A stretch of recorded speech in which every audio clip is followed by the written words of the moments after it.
You are now standing in a busy marketplace in medieval Italy, somewhere around the 13th or 14th century. The air smells of bread, leather, and river water. Merchants are everywhere, selling cloth, spices, livestock, and grain. And sitting in the middle of all of this noise and activity on a simple wooden bench is a man who holds more power over the people around him than almost anyone else in this market. He is the money changer, the man who exchanges one currency for another, who lends to merchants heading out on trade voyages, and who holds deposits for people who trust him with their savings. His bench is his business. Literally, the Italian word for bench is banca, and the bench is where every transaction happens, where money is counted, where loans are agreed, where deposits are recorded. That bench is his office, his reputation, and his identity all in one piece of wood. Now imagine that one day the loans he made do not come back. The merchants he funded fail to return. The deposits people left with him are gone. He cannot pay what he owes. He is finished. And when that happens, when a money changer in medieval Italy could no longer meet his obligations, the community did something physical and public and deliberate that left absolutely no room for misunderstanding. They walked up to his bench and they broke it, smashed it right there in the marketplace where everyone could see banca rotta, broken bench.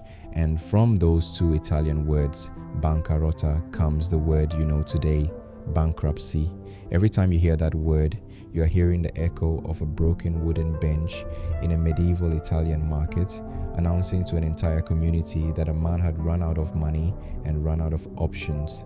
But the concept of debt forgiveness and financial collapse is far older than medieval Italy. It goes back to one of the most remarkable economic policies in all of ancient history, one that was not invented by a bank, not invented by a government economist, and not invented by a financial institution of any kind. It was written into religious law. In the book of Leviticus in the Bible, chapter 25, God instructs the people of Israel to observe what is called the year of Jubilee every 50 years. During the Jubilee year, all debts were to be cancelled completely. Every person who had fallen into debt slavery was to be freed. Every piece of land that had been lost to debt was to be returned to the original family it belonged to, completely, without negotiation, without partial payment. The slate was wiped clean for everyone simultaneously, once every 50 years. This was not a modern, progressive idea dreamed up in a university economics department. This was ancient debt relief written into scripture approximately 3,000 years ago. And the principle behind it, that debt, left completely unchecked and unforgiving, concentrates wealth in fewer and fewer hands until society itself breaks down, is something modern economists still debate and write about today. The Jubilee understood something about compounding debt that took the modern world centuries to rediscover. In ancient Athens, around 594 BC, a statesman named Solon was given emergency powers to save the city from a debt crisis that was tearing it apart. Poor Athenian farmers had borrowed against their land and their freedom, and when they could not repay, they lost both. Entire families were being sold into slavery to settle debts. The wealth gap between the richest and poorest Athenians had grown so extreme that the city was on the verge of violent revolution. Solon introduced a sweeping debt relief program called the Seisachtheia, which translates roughly as the shaking off of burdens. He cancelled all existing agricultural debts. He freed everyone who had been enslaved for debt. He made it illegal for any Athenian to be enslaved for debt in the future, and he returned land that had been seized for unpaid debts back to the families who had originally owned it. Solon's debt relief is one of the most documented and most studied economic interventions in ancient history. Modern economists point to the Seisachtheia as an early example of how debt restructuring can save an economy from collapse rather than destroying it, which is exactly what modern bankruptcy law attempts to do today, 2,500 years later. Now move forward to England in the 18th and 19th centuries, and here the history of bankruptcy takes its darkest turn. In England during this period, failing to repay your debts did not result in a legal process that protected you or gave you a fresh start. It resulted in imprisonment. Debtors' prisons were real, functioning institutions across England where men and women were locked up simply for owing money they could not repay. And here's the cruelest part. Being locked in a debtor's prison made it completely impossible to earn money, which made it completely impossible to repay the debt, which meant many people died inside those walls, having never resolved the financial situation that put them there in the first place. The most infamous of these prisons was Marshalsea, located in the London borough of Southwark, and one of its most famous prisoners was John Dickens, the father of Charles Dickens, one of the greatest writers in the English language. In 1824, when Charles Dickens was just 12 years old, his father was imprisoned in Marshalsea for a debt of £40. The experience of watching his father locked away, of being pulled from school and sent to work in a bootblacking factory to help support the family, scarred Charles Dickens so deeply that it shaped his writing for the rest of his life. Little Dorrit, one of his most celebrated novels, is set almost entirely inside Marshalsea prison. The social injustice of debt imprisonment that he witnessed as a child became the fuel for some of the most powerful literature in English history. The broken bench of medieval Italy had become, 3 centuries later, an actual prison cell. You are back in the present, and the word bankruptcy still carries the same weight it always has, the same fear, the same stigma, the same sense that it represents the absolute end of a person's financial life. But here is what the modern world knows, and what most people who fear that word have never been told. Bankruptcy is not the end. For millions of people throughout history, it has been the beginning.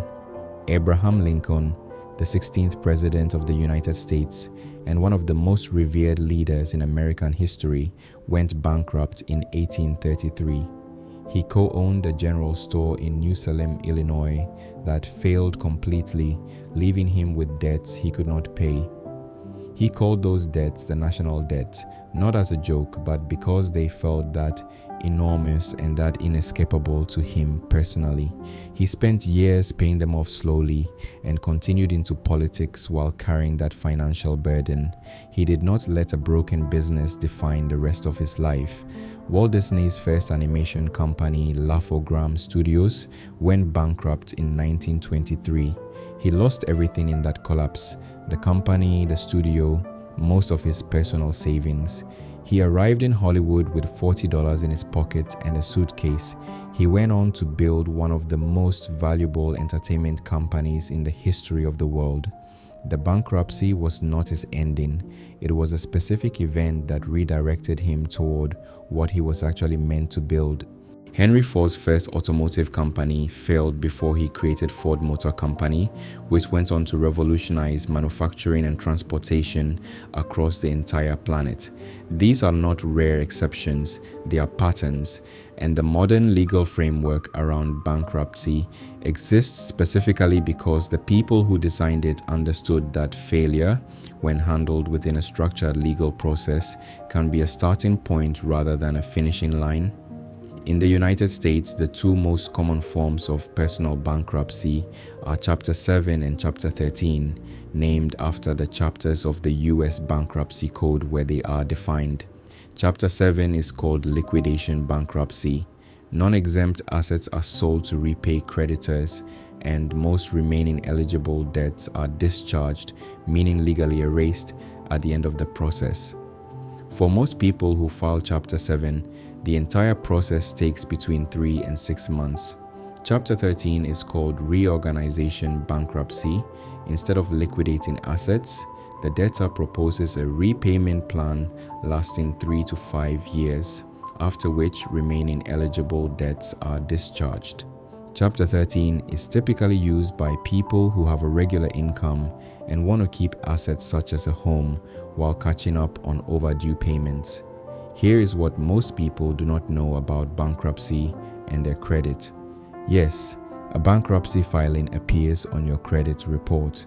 A Chapter 7 filing stays on your credit report for 10 years.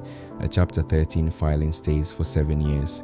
But, and this is the part that surprises almost everyone, many people who file for bankruptcy find that their credit score begins recovering within 1 to 2 years of the discharge, because the debts that were dragging the score down are now gone. The financial pressure that was making every payment impossible is now lifted, and creditors, knowing that a person cannot file for Chapter 7 bankruptcy again for 8 years after a previous filing, sometimes view a discharged bankrupt as a lower risk than someone currently drowning in unresolved debt with no legal resolution in sight. The broken bench of medieval Italy sent a public signal of shame and permanent disgrace. The debtors' prison of Victorian England locked failure behind iron bars with no path forward.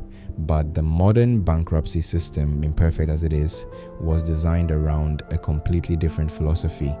The philosophy that people are more valuable economically as functional, productive, debt-free participants in society than as permanently crushed, financially paralyzed individuals carrying obligations they can never realistically clear. It was designed to give people back the one thing that debtors' prisons took away completely: a second chance. The wealthy understand this better than anyone. Major corporations use bankruptcy strategically, filing for Chapter 11, reorganization to restructure debts, renegotiate contracts, and emerge leaner and more competitive on the other side. General Motors filed for bankruptcy in 2009 with over $170 billion in debt.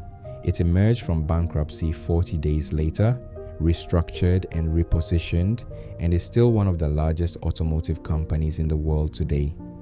The tool that ordinary people fear as a last resort is the same tool that sophisticated businesses use as a calculated strategic move. The bench was broken in a medieval Italian marketplace, and a word was born from the sound of wood splitting under the weight of unpayable debt. That word traveled through ancient biblical law, through the debt relief of ancient Athens, through the prison cells of Victorian England, and through the bankruptcy courts of modern America. And what it means today, what it actually means, stripped of fear and stigma and misunderstanding, is this: the debt ends, life continues, and the question is not whether you survive the break. The question is what you build after it. Subscribe to Money Through the Ages, because next time we are going back into another word you use every single day without knowing the extraordinary and shocking history hiding inside it, and you will not want to miss a single second of it.